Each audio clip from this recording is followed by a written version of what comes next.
साल 2014 कराची की सड़कों पर रात का अंधेरा धीरे धीरे गहराता जा रहा था, लेकिन उस अंधेरे से भी ज्यादा खामोश और खतरनाक था वो साया जिसका नाम था चौधरी असलम। एक ऐसा पुलिस अफसर जिसका नाम सुनकर अपराधी ही नहीं बल्कि आतंकी संगठनों तक की रूह कांप जाती थी। लेकिन सवाल ये है, क्या वो सिर्फ एक बहादुर अफसर थे या एक ऐसा शख्स जिसने अपनी जंग में कुछ ऐसे राज छुपा रखे थे जिनके सामने सच भी कांप जाए।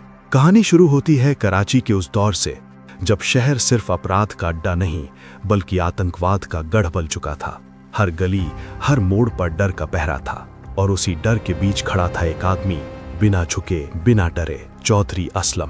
कहा जाता है कि उन्होंने 90 से ज्यादा आतंकी और अपराधियों को एनकाउंटर में खत्म किया था, लेकिन हर एनकाउंटर के पीछे एक कहानी थी, एक ऐसा सच जिसे कभी पूरी तरह सामने नहीं आने दिया गया। उनके बारे में कहा जाता था कि वो सिर्फ कानून के रक्षक नहीं बल्कि खुद एक चलता फिरता तूफान थे।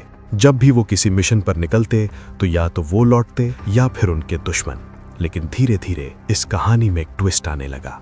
कुछ लोग उन्हें हीरो मानते थे तो कुछ उन्हें एक एनकाउंटर स्पेशलिस्ट के नाम पर कानून से ऊपर समझने लगे थे। क्या वो सच में सिर्फ अपराधियों को खत्म कर रहे थे या फिर एक ऐसी जंग लड़ रहे थे जिसमें सही और गलत की लकीर खुद धुंधली हो चुकी थी। साल 2013 एक खुफिया इनपुट आता है कि कराची में एक बड़ा आतंकी हमला होने वाला है और इस हमले के पीछे है तहरीक-ए-तालिबान पाकिस्तान। चौधरी असलम बिना वक्त गवाए अपनी टीम के साथ निकल पड़ते हैं एक ऐसे ऑपरेशन पर जहां से जिंदा लौटना भी किसी चमत्कार से कम नहीं था। रात के अंधेरे में गोलियों की आवाज और हर तरफ फैला हुआ खौफ, लेकिन असलम के चेहरे पर सिर्फ एक चीज थी, ठंडा आत्मविश्वास। ऑपरेशन शुरू होता है और कुछ ही घंटों में कई आतंकियों को ढेर कर दिया जाता है। लेकिन उसी दौरान एक ऐसा पल आता है जब असलम को एहसास होता है कि ये सिर्फ एक ऑपरेशन नहीं बल्कि उनके खिलाफ रची गई एक बड़ी साजिश का हिस्सा भी हो सकता है। क्योंकि हर बार जब वो किसी बड़े आतंकी को मारते, कुछ ही दिनों में उनके खिलाफ नए दुश्मन खड़े हो जाते, जैसे कोई अदृश्य ताकत उन्हें लगातार एक जंग में धकेल रही हो। 9 जनवरी 2014 जब कराची की एक सड़क पर उनकी गाड़ी गुजर रही होती है, सब कुछ सामान्य लगता है, लेकिन अचानक एक तेज धमाका, ऐसा धमाका जिसने सिर्फ एक गाड़ी नहीं बल्कि एक पूरी कहानी को हिलाकर रख दिया। ये कोई साधारण हमला नहीं था, ये एक आत्मघाती हमला था जिसमें लगभग 9 किलो विस्फोटक इस्तेमाल किया गया था और निशाना सिर्फ एक था, चौधरी असलम। धमाके के बाद जब धुआं छटता है तो सिर्फ खामोशी बचती है और उस खामोशी में गूंजता है एक सवाल, क्या ये अंत था या एक ऐसी शुरुआत जिसका सच कभी सामने नहीं आएगा।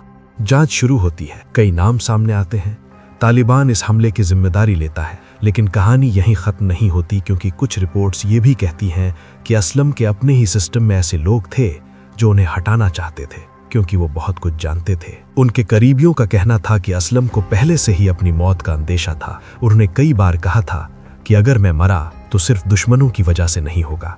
ये एक ऐसा बयान था जो उनकी मौत के बाद और भी ज्यादा डरावना लगने लगा। क्या वो किसी बड़े राज के करीब पहुंच चुके थे? क्या उनकी जंग सिर्फ आतंकियों से नहीं बल्कि सिस्टम के अंदर बैठे कुछ ताकतवर लोगों से भी थी? उनकी जिंदगी एक खुली किताब की तरह दिखती थी, लेकिन उसके कई पन्ने आज भी बंद हैं। उनके ऑपरेशंस, उनके फैसले और उनके दुश्मनों की लिस्ट, सब कुछ एक ऐसी पहेली बन चुके हैं जिसका हर टुकड़ा एक नया सवाल खड़ा करता है। कुछ लोग आज भी उन्हें हीरो मानते हैं, एक ऐसा शख्स जिसने अपने शहर को बचाने के लिए अपनी जान तक दांव पर लगा दी। जबकि कुछ लोग कहते हैं कि उनकी कहानी उतनी सीधी नहीं थी जितनी दिखाई देती है। चौधरी असलम सिर्फ एक इंसान नहीं थे, वो एक कहानी थे, एक ऐसी कहानी जिसमें बहादुरी भी है, विवाद भी और सबसे ज्यादा रहस्य। आज भी जब कराची की सड़कों पर रात होती है तो कुछ लोग कहते हैं कि उस अंधेरे में अब भी एक साया चलता है जो हर उस अपराधी को ढूंढता है जो कानून से बच निकलने की कोशिश करता है। लेकिन असली सवाल आज भी वही है, क्या चौधरी असलम की मौत सिर्फ एक आतंकी हमला थी या फिर एक ऐसा सच जिसे हमेशा के लिए दफना दिया गया?